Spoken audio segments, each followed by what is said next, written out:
जय हिंद वॉरियर्स, कैसे हैं आप सभी। उम्मीद करता हूं कि सभी बच्चे बहुत बढ़िया होंगे। और मेरे को यहां देख के तुम थोड़ा सा सरप्राइज हो गए होगे कि फोटो रवि सर की लगी, आप क्या कर रहे हैं। ठीक है, तो रवि सर को बुलाएंगे। रवि सर प्लीज आइए और कुछ इंपॉर्टेंट बातें यहां पे सेशन में डिस्कस अपन करेंगे। अरे सर, थोड़ा सा और सरप्राइज देना चाहिए था ना। देखो बच्चा, ऑब्वियसली आप सब लोगों ने थंबनेल पे देख ही लिया होगा, ठीक है ना। वो 45 डेज का एक मास्टर प्लान, वो मेरे इससे आया था ये वीडियो। फिर मैंने सोचा क्यों ना हम सिलेक्टेड पर्सन से ही बात कर लें, बिल्कुल सर, जिन्होंने इस एग्जाम को दिया आराम से और सिलेक्ट हुए हैं। वो अलग बात है कि आगे कंटिन्यू नहीं किया। हाँ। अगर करते होते तो फिर ना मुझे एक इतना अच्छा दोस्त मिल पाता और ना आप लोगों को एक अच्छा फैकल्टी मिल पाता कि जिसमें आप इंग्लिश में से 20 में से 20 करके आते हैं। ठीक है ना, तो जो होता है अच्छे के लिए होता है। सो गाइस, बेसिकली देखो, एयरफोर्स का एग्जाम जो है 02/2027 इनटेक का तुम्हारा 22 और 23 सितंबर को होना है। तो सर अपने पास एग्जाम के लिए मोटा मोटा तौर पे 45 दिन का टाइम बचा है। 45 दिन के आसपास। तो इन लास्ट के 45 डेज में तुम्हें क्या एक स्ट्रेटेजी फॉलो करनी है, क्या एक रोड मैप होना चाहिए ताकि इस एग्जाम को आप बहुत अच्छे नंबर से यहाँ पे पास कर पाए। तो मोटा मोटा तौर पे सर इन बच्चों ने अगर 4 चीजें कर ली, जो मैं अपने एक्सपीरियंस के यहाँ पे बता रहा हूं, तो डेफिनेटली मतलब पूरे एग्जाम में बहुत बढ़िया स्कोर कर पाएंगे। और चारों चीजें कैसे कैसे करनी है, हर एक का स्टेप वाइज तुम्हें डिटेल भी अपन बताएंगे। कैसे पता तो है, लेकिन ये करते नहीं है ना, उसका क्या किया जाए। सर वो तो देखो, जो करेगा उसका सिलेक्शन होगा, है करना पड़ेगा। देखो भाई, सिलेक्शन के साथ साथ रैंक भी भाई। बिल्कुल रैंक आएगी अगर आपने एफर्ट मारे तो, बढ़िया तरीके से मेहनत की है तो। मतलब कहने का मतलब ये है कि 45 डेज जो है वो अब आप अंडरग्राउंड हो जाओ। बिल्कुल, है ना, सारी चीजों से दूर, सिर्फ और सिर्फ अपना एक फोकस रखो। और क्या क्या करनी है, क्या क्या चीजें बतानी है, क्या स्ट्रेटेजी रही थी इन्होंने जब इन्होंने एग्जाम दिया था, वो सारी की सारी चीजें हमें आज डिस्कस करने वाले हैं।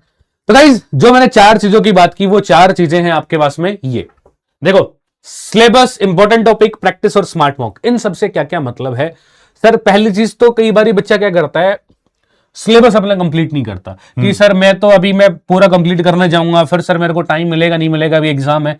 तो भाई सबसे पहली चीज तो आपको सिलेबस, आपको एक बार कम से कम हर एक सब्जेक्ट का एक बार और आपको पूरा गो थ्रू करना ही करना है। उसका कोई शॉर्टकट नहीं है। हाँ, बिकॉज उसमें क्या रहता है, जैसे मान लो फॉर एग्जाम्पल इंग्लिश की बात करता हूँ। इंग्लिश में मान लो कोई बच्चा कहते हैं सर मैंने सारा सिलेबस पढ़ लिया, मतलब 2-3 टॉपिक जैसे सर वॉइस नरेशन छोड़ दिए मैंने, बाकी मैं सारा पढ़ लेता हूँ। तो उस चक्कर में क्या रहेगा, मान लो वॉइस नरेशन से इजी क्वेश्चन आ गए तो बाकी बच्चे तो कर पाएंगे, लेकिन आपने नहीं कर पाया बिकॉज आपने वो पढ़ा ही नहीं है। तो एटलीस्ट एक बार आपको सिलेबस अपना गो थ्रू करना ही करना है, हर एक सब्जेक्ट का डिटेल में। फिर सर दूसरी बात, इंपॉर्टेंट टॉपिक्स की बात करते हैं। सिलेबस में भी हम थोड़ा डिस्कस कर रहे हैं। सिलेबस के रिगार्डिंग में आपको ये पता होना चाहिए ना कि आपकी जिस एग्जाम की आप तैयारी कर रहे हो ना, जैसे इंग्लिश है सर जी, अब इंग्लिश में मैं एक अच्छा खासा एसएससी सीजीएल का लेवल का लेके बैठ गया सिलेबस, तो फिर क्या होगा सर। नाउन तो सर बिल्कुल अग्निवीर में भी आता है। नाउन अगर बात करें तो सर आपका दूसरे एग्जाम में भी आता है, लेकिन सर मैं उसके हिसाब से पढ़ने ले जाऊं फिर सर उसका भी हमारे पास सॉल्यूशन है एक, लेकिन बताएंगे वो आखिर में। अच्छा, पहले मैं 4 स्टेप बताऊंगा बच्चों को। तो सर पहली चीज, आपको सबसे पहले सिलेबस आपको गो थ्रू करना है। हाँ। और सर सिलेबस में भी फिर दूसरी बच्चे बहुत बार पूछते हैं सर इंपॉर्टेंट टॉपिक्स बता दो। हाँ। भाई मैं इंग्लिश की बात करूं, मतलब हर सब्जेक्ट का सर एक डेफिनेट क्या पैटर्न है कि इससे यहाँ ये क्वेश्चन आता है। बिकॉज अग्निवीर एग्जाम में आप देखेंगे लगभग फिक्स चैप्टर रहता है यहाँ से। जैसे मैं तुम्हारा किसी भी डेट में किसी भी एग्जाम हो, एयरफोर्स का पेपर है, तो तुम्हारा यार वॉइस नरेशन 2-3 क्वेश्चन पक्का है, 10 से क्वेश्चन पक्का आएगा। तो ऐसे ही हर एक सब्जेक्ट में इंपॉर्टेंट टॉपिक्स है, वो आपको उन पे ज्यादा फोकस करना है, बिकॉज वहां से क्वेश्चन आना ही आना है। मेरे वाले में नहीं है भाई, मेरे से बहुत पूछते हैं जी, ठीक है ना। ये कड़वी सच्चाई है कि जब आप एयरफोर्स की तैयारी कर रहे हो ना, और वाई ग्रुप की आप तैयारी कर रही हो, तो जब जीके वाला जो पोर्शन होता है ना जी, उसमें प्रिडिक्ट नहीं कर सकते हम लोग। जीके का तो थोड़ा सा रहता है कि जीके में स्टैटिक पोर्शन बहुत बड़ा है, फिर बाद में ज्योग्राफी हिस्ट्री, अपन उसकी बात करें इंडिविजुअली। दूसरा फिर शिफ्ट वाइज भी इनका पेपर होता है ना जी जी। अब एक दिन में इनकी 3 शिफ्ट या 4 शिफ्ट होती हैं जी, ठीक है ना। और इनका पेपर चल रहा है वाले 2 दिन, मतलब 8 शिफ्ट का पेपर बना होगा जी, ठीक है ना। अब उसमें से क्या करेगा वो, मैं इनको बोल दूं कि बेटा तुम एक काम करो, इंपोर्टेंट डेज पढ़ लो। इन्होंने पढ़ लिया, जिस शिफ्ट में आ गए उसके तो बल्ले बल्ले है, जिसमें नहीं आया फिर बच्चे वो में नहीं आया। लेकिन जैसे मैंने बोला कि वॉइस नरेशन का आपको किसी भी डेट की शिफ्ट में क्वेश्चन पक्का आएगा। ऐसे ही हर एक सब्जेक्ट, मतलब कुछ जैसे जीके की मैं बात छोड़ू, इसके अलावा आपके पास फिजिक्स में भी है, मैथ्स में भी है, इंग्लिश के अंदर भी है, रीजनिंग के अंदर भी फिक्स है। तो आपको हर एक सब्जेक्ट के इंपॉर्टेंट टॉपिक्स आइडेंटिफाई करने और उन पे ज्यादा मेहनत करने की जरूरत है आपको। और तीसरी सबसे इंपॉर्टेंट चीज, प्रैक्टिस। बच्चे क्या करते हैं सर, सारे कॉन्सेप्ट पढ़ लिए इंग्लिश का, मैं बच्चे को पूछता हूँ क्या पढ़ लिया, बच्चे का सर कॉपी में आपने जो लिखा है ना सब कुछ पढ़ लिया, सब कुछ एक एक वर्ड अक्सर याद है कि कौन से पेज पे क्या लिखा है, लेकिन क्वेश्चन प्रैक्टिस नहीं की, तो मतलब फिर भाई कोई उसका फायदा नहीं हुआ। क्योंकि सर एग्जाम के टाइम हमें क्वेश्चन परफॉर्म करना है, और क्वेश्चन परफॉर्म करने के तो मुझे प्रैक्टिस नहीं करोगे और मुझे ये लगता है कि सर इन्होंने 45 डेज कर, मान लो कि यहाँ से इन्होंने स्टार्ट किया ना जी, और यहाँ पे आ गया, मान लो कि करते करते यहाँ तक इनको 15 दिन हो गए, 15-20 दिन हो गए, है ना। अगर वाकई में अगर स्टूडेंट होगा और वाकई में उसको सिलेक्शन होगा ना, तो उसके तन बदन में आग लग जाएगी। कैसे आग लगेगी? कि क्वेश्चन मिलने चाहिए मुझे, हाँ, मैं और प्रैक्टिस करूं, और प्रैक्टिस मुझे पढ़ना है। अब उसके लिए जो सबसे बड़ी बात जो है प्रैक्टिस के लिए, अच्छा एक चीज और बता देता हूं प्रैक्टिस में, चलो इसको यहाँ पर स्मार्ट मॉक में बताते हैं सर।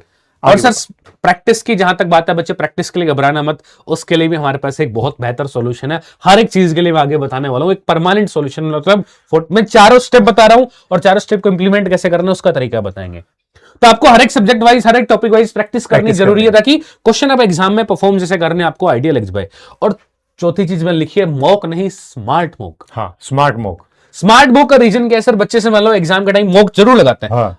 कुछ जो बच्चे को भाई मॉक लगाना कंपलसरी है, जो नहीं लगाएगा उसका सिलेक्शन नहीं हो पाएगा। टू बी वेरी फ्रैंक, क्यों? गिवन टाइम में with accuracy, with speed maintain करना, वो सारी चीजें आप सीखते हैं मॉक लगा के। बिकॉज फॉर एग्जाम्पल कोई क्वेश्चन आपने किया 5 मिनट में कर पा रहे हो, तो आपको एग्जाम में वो क्वेश्चन नहीं करना होता। हाँ, सिंपल सी बात। तो वो चीजें आप कब सीखेंगे? जब आप मॉक लगाएंगे और उसको एनालिसिस करेंगे, डिटेल एनालिसिस की, मैंने कितने पोर्शन में, किस पोर्शन में क्या गलती की, क्या मेरे सिली मिस्टेक्स रही, कि कौन सा क्वेश्चन मैं कैसे सही कर सकता था, तो उसका डिटेल एनालिसिस करना जरूरी है। इसलिए स्मार्ट मॉक लगाना जरूरी है। एक बार दोनों ग्रुप के बारे में डिस्कस कर लेते हैं। एक बार आप एक्स ग्रुप के बता दो कि अगर मॉक टेस्ट कर रहा है जी, तो एक्स ग्रुप का बच्चा तो तैयारी कर रहा है, उसको क्या करना चाहिए? सर मैं अगर देखो एक्स वाई बोथ की बात अगर बाद में करूं, इंग्लिश कॉमन है, तो भाई अगर तुम्हें मॉक लगाने तो उसके लिए तुम एक तो डिफेंस टेस्ट पास है, उसमें तुम एनरोल कर सकते हो। हाँ। पहली चीज, क्योंकि उसमें तुम्हें स्मार्ट मॉक डिटेल एनालिसिस के साथ में मिल जाएगा। दूसरी चीज, जब भी तुम मॉक लगाओ तो वो गिवन टाइम में वही तुम कैसे भी लगाओ, अगर मान लो तुम्हारे पास बुक्स है कोई, उससे तुम मॉक लगा रहे हो, तो टाइमर लगा के लगाना। हाँ, मोबाइल में तुम्हारा टाइमर होता है, टाइमर लगा के लगाना, बिकॉज तुम्हें टाइमिंग जज करना है, तुम गिवन टाइम में कितने क्वेश्चन कर पाए। हाँ। क्या तुम उस एक जो है ना नॉर्मल कट ऑफ जाता है, तुम उसको क्लियर कर पा रहे हो कि नहीं कर पा रहे हो? तो वो तुम्हें सारी चीजें मॉक लगा के, बिकॉज मॉक क्या सर, आपने सारा सिलेबस जो पढ़ा है उसमें जैसे आपके एग्जाम पैटर्न है वैसे ही क्वेश्चन आपको देखने को मिलते हैं। इस पे मैं इनको 2 चीजें बताने वाला हूं जी। वाई ग्रुप के बारे में बात कर रहे हैं, मैं हमेशा बोलता आ रहा हूं, वाई ग्रुप में आपको जो एक सीक्वेंस है उसके हिसाब से आपको पता होना चाहिए कि आपके 20 क्वेश्चन आने वाले इंग्लिश में जी, ठीक है ना, उसमें कोई ज्यादा टाइम नहीं लगने वाला। आप इंग्लिश करो सबसे पहले, इंग्लिश। दूसरे नंबर पर राका का सेक्शन में जो है ना, हमेशा बच्चा होता है कि सर 5 मिनट और हो जाते ना, मेरा सिलेक्शन हो जाता। क्यों? क्योंकि रागा के सेक्शन में आप लपेटे जाओगे रीजनिंग के अंदर। रीजनिंग होगा लेंथी, और लेंथी रीजनिंग अगर है, तो अगर आपने मॉक ने लगाए नहीं रखे, आपने उसकी प्रैक्टिस करी नहीं रखी है, तो आपको कुछ टाइम नहीं बचने वाला। टाइम बचेगा तब जब आप उसी क्वेश्चन को जो है 1 मिनट में, फिर उसी क्वेश्चन को आप 50 सेकंड में, उसी क्वेश्चन को आप करते 30 सेकंड में आओगे ना। ये आपने जो बात बोली बहुत वैलिड है, बिकॉज बच्चे रागा में हर बार बोलते हैं, बिकॉज रागा में 30 क्वेश्चन करने 25 मिनट में। हाँ। सबसे बड़ा टास्क है। और रीजनिंग नहीं सर, मैथ के क्वेश्चन आगे, जीके तो चलो बच्चा कर लेगा, लेकिन बाकी जो रीजनिंग मैथ के क्वेश्चन आते हैं वाई ग्रुप में, वो बहुत टाइम टेकिंग होता है। वाई ग्रुप में आप लोगों का सिलेक्शन ही डिसाइड करता है आपका रागा का सेक्शन। और एक्स ग्रुप में बात कीजिए तो सर इंग्लिश में टाइमिंग नहीं, इंग्लिश का तो दिक्कत नहीं है, फिजिक्स और मैथ में दिक्कत आती है बच्चों को टाइम की, टाइम ज्यादा नहीं मिल पाया। तो गिवन टाइम में विद एक्यूरेसी तुम लगा के प्रैक्टिस करोगे, तब वो इंप्रूवमेंट। दूसरी सबसे बड़ी बात जी सर, मैं XYZ का अगर बात करें तो मैं कोई ले रहा हूं, ठीक है ना, अच्छी बात आप लीजिए, टेस्ट देने के लिए हम मना नहीं कर रहे हैं, लेकिन सच्चाई भी इतनी ही है बेटा कि जिस इंसान को या जिस प्लेटफॉर्म पे आप पढ़ रहे हैं, हमें ये नहीं बोला कि हम PW पढ़ा रहे हैं तो इसलिए हम इसको प्रमोट कर रहे हैं, लेकिन आपको पता होना चाहिए। बहुत सारे सर मेरे पास ऐसे क्वेश्चन आते हैं, आपके भी पास आए होंगे, किसी कोई भी XYZ प्लेटफॉर्म के जो अलग अलग हैं, जैसे मतलब SSC का उसने मॉक टेस्ट में SSC का क्वेश्चन पेपर डाल दिया, ठीक है ना, किसी और का डाल दिया, नाम लेकर कि जी अग्निवीर की सीरीज है, बेटा उससे आपका कुछ नहीं होगा, सिर्फ और सिर्फ आपका कॉन्फिडेंस डाउन होगा। इसलिए आपका मॉक टेस्ट जो आपका जो एग्जाम ओरिएंटेड चीजें आपको करनी जरूरी है, ठीक है ना। तो इसलिए, और लास्ट टाइम तो आपका अग्निवीर का आपका पेपर आया ही था, वाई ग्रुप का और एक्स ग्रुप का दोनों का आया था, आप उसको डाउनलोड कर सकते हो, उसके बिहाफ के ऊपर आप जाके देख सकते हो वो वाली चीज, ठीक है सर। तो ये 4 चीजें बच्चे आपको करनी है, और कैसे स्मार्टली करनी है उसके लिए सिंपल सा बेहतर तरीका है। अगर तुम्हें वो यूनिफॉर्म पहननी है, उड़ान भरनी है, और वो भी उसके लिए है तेजस। तेजस से बड़े कोई चीज नहीं है भाई उड़ान भरने के लिए। तो तेजस आपके लिए लॉन्च हो चुका है यूट्यूब पे, अपने डिफेंस वाला सैनिक पे। और तेजस के अंदर क्या होगा, बिल्कुल फ्री सेशन आपके चलेंगे, मतलब कंप्लीट सिलेबस आपको हम देखो वाईटी पे करवाएंगे, प्रैक्टिस क्वेश्चन कराएंगे, ठीक है, सारा मतलब सारे क्वेश्चन मतलब कॉन्सेप्ट भी होंगे। 4 स्टेज थे जी, अब की बार भी कुछ ऐसा ही है? अब की बार भी इसके सर अलग अलग स्टेज अलग अलग टाइम पे अपन रिवील करेंगे। पर तेजस का तुम एक तो चीज याद रखना, देखो कैसे कब से क्लास स्टार्ट होगी आपकी, 12 जो है बेसिकली 12 अगस्त से आपकी क्लासेस यहां पे स्टार्ट हो जाएंगी। 12 अगस्त से रेगुलर तुम्हें जुड़ना है, कितने बजे? शाम को 6 बजे, ठीक है ना। और इससे पहले आपको जुड़ना है जब इसको हम लेकर आने वाले हैं, है ना जी। वो तो सर उसकी बात भी करेंगे अपन। तो तेज इसको 12 अगस्त को शाम को 6 बजे आप बच्चों को रेगुलर इसके बाद रोजाना आपको कनेक्टेड रहना अपने डिफेंस वाला सैनिक पे, ताकि सारे सेशन ये चारों स्टेप आपके यहाँ पे कंप्लीट हो जाएंगे। और मॉक की बात भी नहीं की, तो मॉक आपको अगर और रिक्वायर्ड है तो आप डिफेंस फेस पास में एनरोल कर सकता है। और सबसे जरूरी बात, ये इनकी अपडेट आपको कहां पे मिलेगी सारे सेशंस की? यूट्यूब पे तो मिलेगी अपने डिफेंस वाले सैनिक पे, लेकिन उसके लिए टेलीग्राम ग्रुप है, इसको जरूर ज्वाइन कर लेना। बिकॉज सबसे पहले आपको अपडेट यहां पे मिलेगी, जैसे ही सेशन क्रिएट होगा तो आपको सबसे पहले उसकी अपडेट यहां पे मिल जाएगी। तो सारे सेशंस की अपडेट आपको मिल जाएगी। और भी हमारे जो है ना सोशल मीडिया हैंडल आप इनको ज्वाइन कर सकते हो, ठीक है। तो सारी अपडेट आपको सारे सेशंस की यहां पे मिलती जाएगी और सारे स्टेप उसमें आपके जो है कवर हो जाएंगे। और बेहतर तरीके से आप जो है इस बार अपने बदन पे तुमने जो ब्लू यूनिफॉर्म पहनकर देश सेवा करने का जो सपना देखा है उसको आप जो है साकार कर पाएंगे। डिफरेंट हिस्सों से यार रैंक लेकर आओ यार। बिल्कुल, ये हम आज ही डिस्कस कर रहे थे अपन लोग, है ना। तो हमें भारत भ्रमण देखने को मिलेगा जी आपके वहां का खाना देखने को मिलेगा, खाना, है ना। तो वो सारी की सारी चीजें। तो फिर मिलते हैं सर तेजस क्लासेस में। तो तेजस की क्लासेस आपकी 12 अगस्त से स्टार्ट हो रही है, शाम को 6 बजे रोजाना आपको जुड़े रहना है डिफेंस वाला सैनिक पे, ताकि कंप्लीट 45 डेज के अंदर आपका रोड मैप क्लियर हो जाएगा। सारे सब्जेक्ट के अपन कॉन्सेप्ट प्लस प्रैक्टिस क्वेश्चन यहाँ पे तेजस सीरीज के थ्रू यूट्यूब पे बिल्कुल फ्री करने वाले हैं। फ्री सारी चीजें होने वाली है यूट्यूब पे आपके लिए।